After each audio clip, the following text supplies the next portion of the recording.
Good evening. You're on the road beyond. I'm Todd Duplantis. Good to have you with us tonight. We're going to lead off tonight with some amazing news out of Washington, D.C. that has gone highly underreported.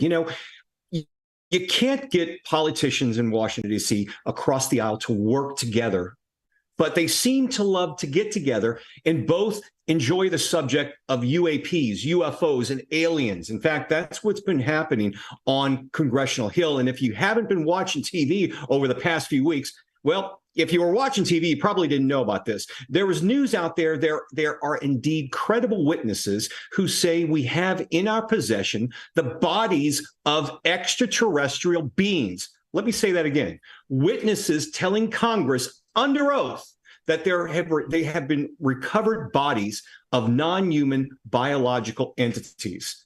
Our special guest tonight is Daryl Sims, the alien hunter. Daryl, it's good to see you. Thanks for being with us on the show. Oh, delighted to be here. This is exciting times to be on TV. I know we've been talking about this for years, I know, in the UFO field, about disclosure. Are we getting there? What the hell's happening in Washington, D.C. right now? We're getting closer and closer. Congress recently had on Ryan Graves, the executive director of American for Safe Aerospace, and a retired Air Force Major, David Grush, who was our star witness, and David Fravor, who was a Navy pilot. And all these people showed up in the account for the Oversight and Accountability Subcommittee hearings on UFOs Wednesday. The American people simply need to know what's going on in our skies. It's that simple. It's long overdue, and I know that's what Graves started out telling people in his opening statement, And one of the vets, I think it was David Grush, testified that we've been aware of non-human activity since the 1930s. For the first time, you didn't look at that panel in the Oversight Committee and people were laughing. They were serious about this. That's right. One of the vets testified that not only non-human activity, but it even got better than that.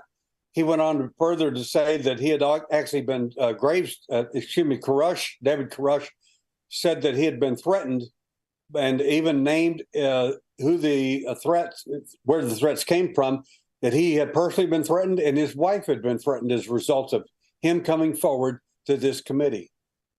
It's amazing that, to this day and age, and they were talking about, I think they even asked him, were people threatening your life? And he said, no comment, something along those lines. You obviously, this doesn't surprise you that something like that's happening. No, it doesn't. I was in the intelligence community myself back in 1968 through 70 in the Central Intelligence Agency in covert operations. This sort of thing goes on, and you do not assault in any way or bring disfavor upon, quote unquote, the family. That's what Mafia used to call themselves, but That's what the Central Intelligence Agency calls their people. It's interesting because they're talking about one of the members of this oversight committee off the top said there is a cover-up going on and we're here to uncover that. And that was U.S. Representative Tim Burchett. And he said, it's been unheard of, but they're now admitting that this cover-up has been going on not only for a few years, it's been going on for decades. Once again, not a surprise to you.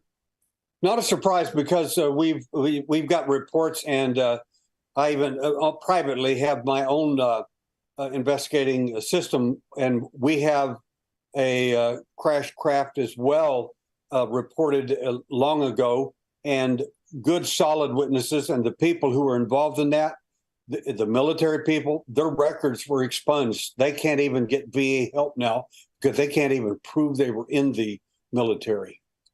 Let's go back to the famous Roswell incident back in the 40s. The first thing that came out, I don't think this is reported enough, but the first thing that came out was a news release, a press release that was sent out to all the media around the world that there was a crashed UFO in Roswell. Then all of a sudden that changed. You remember that story, obviously? I remember the story very well. They said that their information officers sent the message out all over the world that we have a crashed UFO. Almost immediately, the next day, They literally said, no, we don't. It's they created a cover story, basically. A cover story is what an intelligence community uses. It's a lie, basically, but it's a lie that's so good that most people will believe it. Is this a classic government cover up to you in seeing how this is done? This is classic cover up to me. And the reason I say that is I'm very proud of everybody that came forward. I'm proud of Congress, especially in the bipartisan effort to come forward and do this sort of thing. But by the same token, I can assure you that other than more hearings, but more and more static will hit the waves. They're going to threaten other people and try to keep them from coming forward. Well, doing their due diligence, the media did reach out to the Pentagon, and the Pentagon responded saying, basically, there's nothing to see here. In a statement, U.S. Department of Defense spokesperson Sue Gaugh said investigators have not discovered any verifiable information to substantiate claims that any programs regarding the possession of reverse engineering of extraterrestrial materials have existed in the past or currently exist. The statement did not address UFOs that are not suspected of being extraterrestrial objects. Not a surprise, once again. Here's the government. Nothing to see here, folks. Just walk on by. That's most interesting because we talked to particular people in the military and others who have come forward and said and attested to the fact that they had been involved in those type projects of reverse engineering and this sort of thing. It's been going on for a long time. Well, I mean, you look at how quickly our technology has advanced since the 60s. I mean, back in the 60s, we went to the moon using less technology that's in a cell phone, in an iPhone right now. But now technology since then just seems to be multiplying or doubling each year since then, and especially in the last 2 decades. You're absolutely right.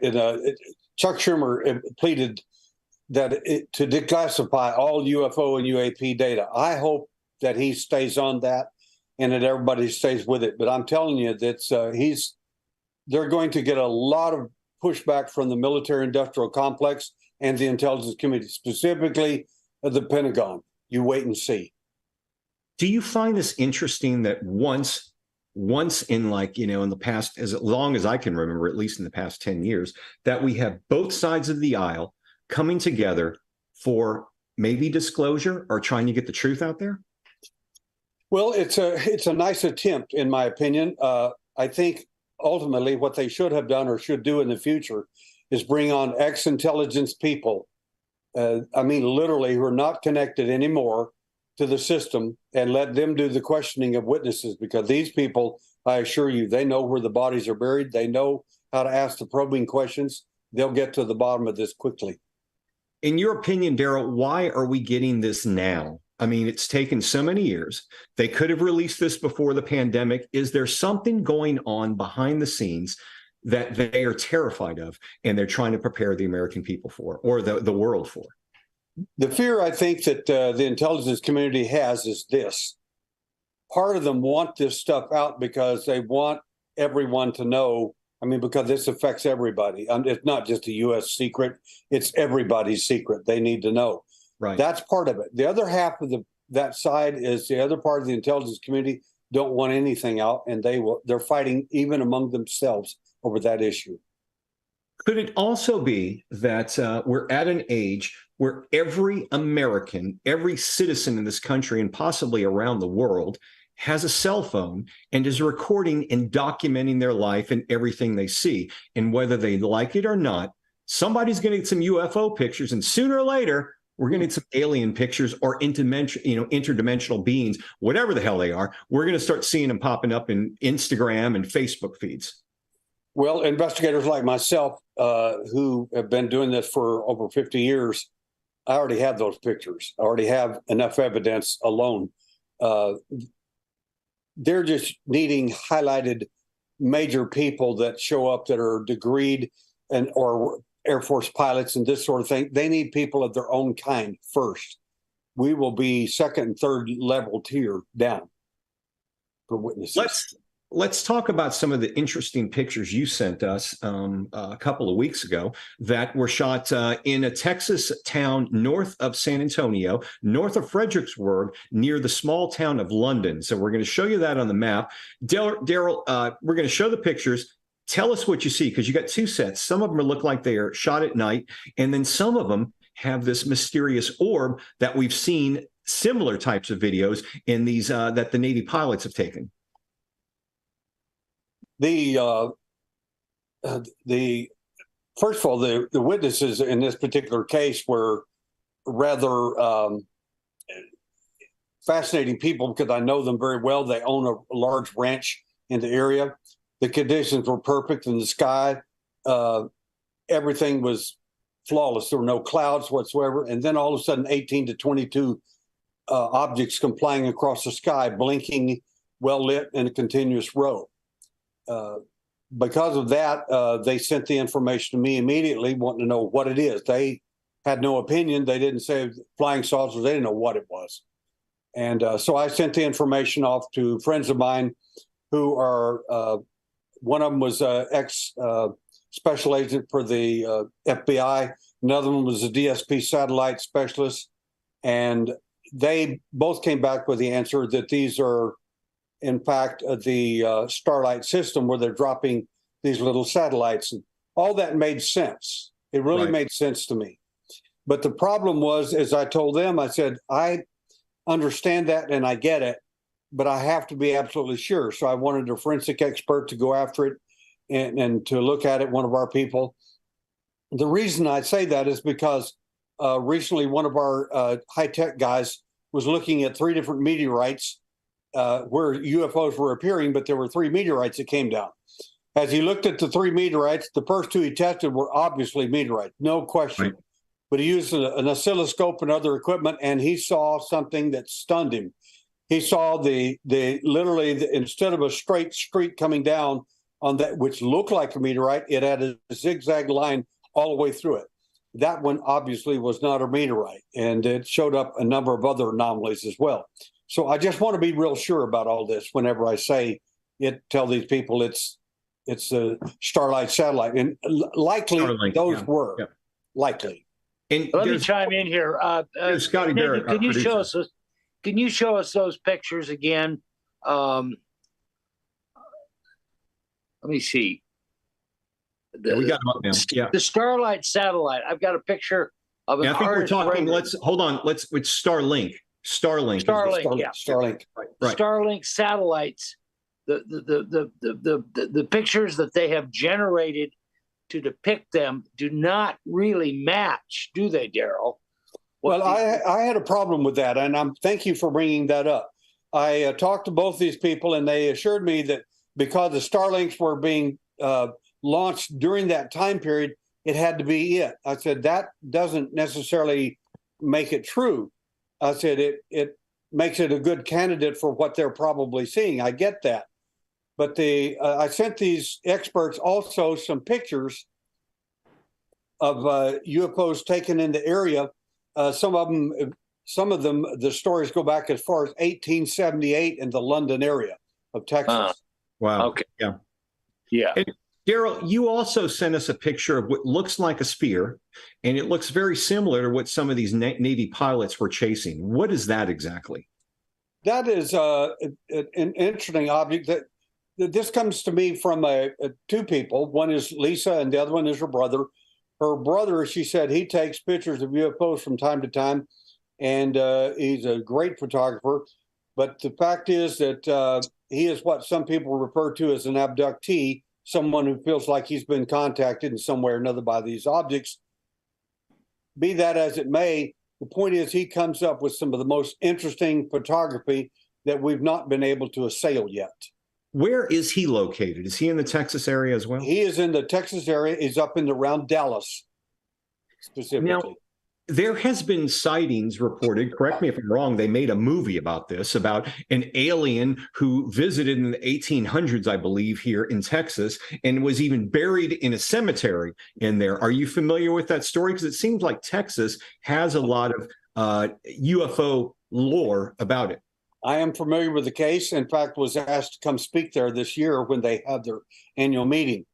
The fact is that what happened was a UFO, whatever it was, crashed into a windmill, and the UFO crashed. There was a body there of some. They described it as alien type entity, and Right. they literally buried him in the little graveyard there.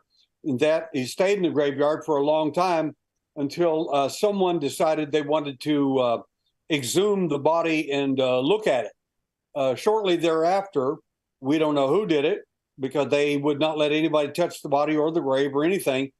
They went and checked the grave just to be sure and found the body had been removed. Wow. And Very. I remember they made a movie about it. I think back in the '80s about that spaceman who was buried there. And there's also the obviously the famous Marfa lights that we talk about here in Texas all the time. Is there? And I guess where I'm kind of getting at is we've got sightings in Dallas, sightings in Marfa, sightings in the San Antonio area. What the hell's going on here in Texas? Is it because we're a large state, because we have a lot of wide open spaces, or do you think there's something larger going on here in Texas with all the sightings? Well, I think there's something larger when you look at the bigger picture.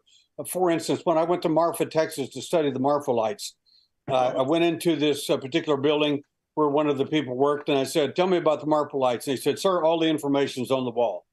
So I waited till everybody left, and I questioned them again. The third time, they looked at me, got scared, and said, "I was coming back from Alpine, a city up above Marfa, with my daughter one night, and oh my God, one of the lights from out there in the Marfa field came out and stopped in the middle of the highway, stopped our car."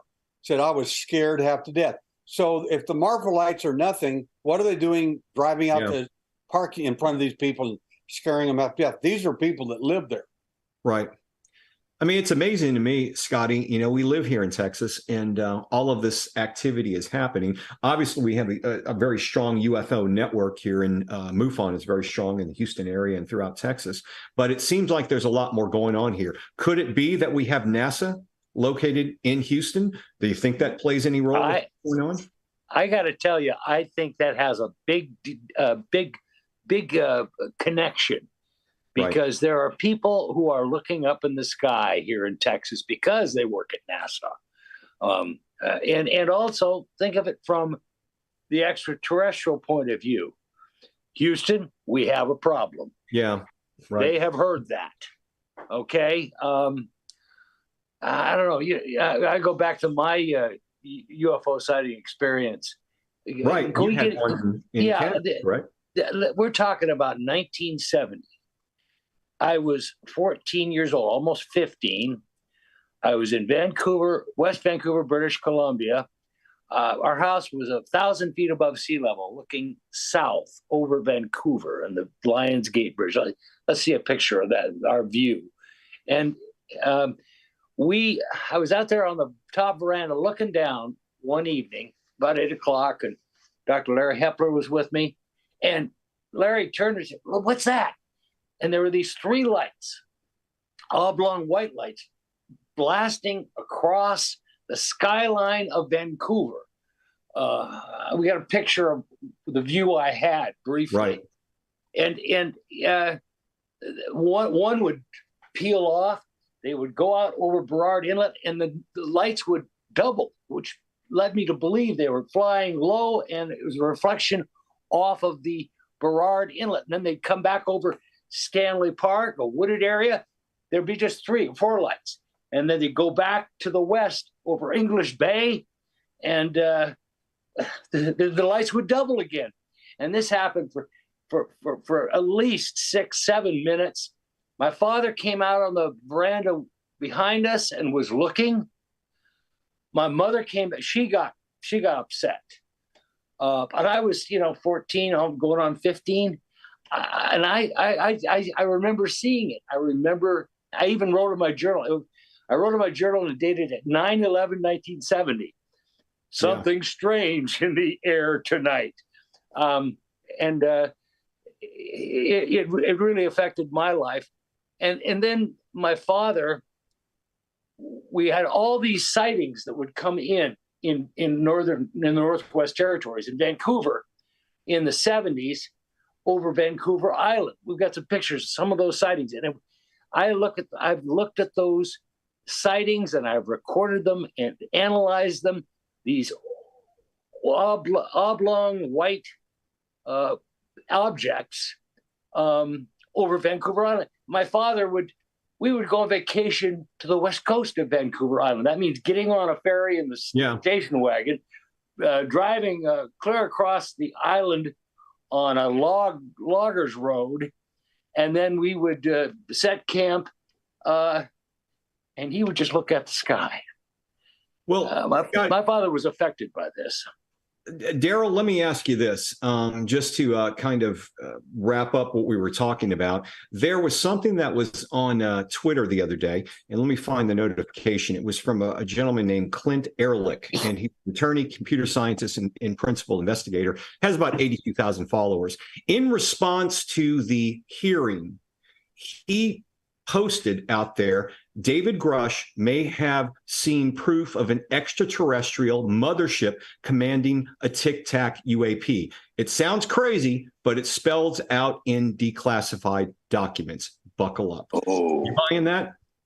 I think that's an accurate statement. And the reason I say that is because it's just like anything else. Whenever you have smaller drones and things like that, they come from somewhere else.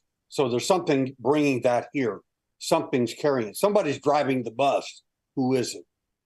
Are you more in line with, are these extraterrestrials or are these interdimensional beings? What is your theory on that, or thoughts, personally? In my thinking, there's the beings that, especially the bodies that have been recovered and so on, the things that I know about, are definitely three-dimensional. They're not extra-dimensional beings. They're, in fact, physical beings. Now, some of the phenomena may leak over or branch into the extra-dimensional. I'm not saying that. But what I am saying is that what we're looking at that are piloting these craft, so to speak, are terrestrial beings of some kind, or extraterrestrial, if you want to call them that. So they don't necessarily need to be coming from Mars or wherever. They're here already, and they've been here all along, is what you're thinking. There are NASA scientists who've plainly stated that they're specifically located in the Cassini rings of Saturn. And I was at a JPL invitation-only meeting for the Cassini project and sat there and listened to that whole thing. I was stunned by what I'd heard. So in that area around Saturn, isn't there a very large moon that's oblong? Isn't that what I've read? Yes, the moons around there alone are amazing. But the thing that amazed me, and the question I asked the JPL, was why is it that you've left Mars and developed this first nuclear package rocket to go to Saturn and the Jovian system? Why did you do that? What did you find there that interested you? Yeah. They stopped the whole meeting at that point and said, "Thank you, ladies and gentlemen. Free drinks for everybody and gifts in the back." Ended the whole meeting. Well, I've got some contacts at NASA, so maybe I'll reach out to them and see if they'll get. Daryl Sims, we appreciate you being here on the show. We're going to have all of your information in our social media post. Good to see you. We hope to get you back again soon. My pleasure. Thank you, gentlemen. Thanks, Daryl. Thank you, Daryl. Thank you. We've got another special guest who's joining us now. We've got Jacob Kaye. You might remember him from a few weeks ago. He was on talking to us about an update on his latest effort to raise money and awareness of the plight of endangered rhinos. Jacob is an animal activist, magician, and an entertainer. I think he's also a UFO buff as well. Jacob, good to see you. Let's see. I muted your microphone earlier, so you might have to unmute your mic. Take your microphone off mute. Yeah, your mic's on mute. Okay. Let's see. We got it. There you go. Hey, Jacob. Hi. Hello, guys.